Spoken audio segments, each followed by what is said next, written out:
Gaming phone rasa flagship, tapi harga dia tak masuk akal. Ini dia, Infinix GT50 Pro 5G.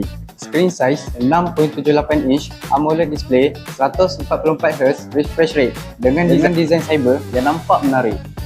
Menggunakan chipset MediaTek Dimensity 8400 Ultimate. Paling best, phone ni mempunyai liquid cooling system serta 7700mm vapor chamber cooling. Bateri sebesar 6500 mAh dengan 45W fast charging. Jangan risau, phone ni ada bypass wireless charging untuk mengekalkan kesihatan bateri ketika charge. Infinix GT50 Pro mempunyai dua spek, 12GB RAM, 256GB storage, RM1899, 12GB RAM, 512GB storage, RM2199. Kalau korang nak ansuran serendah RM105 sebulan saja. Jadi macam mana? Best tak phone ni?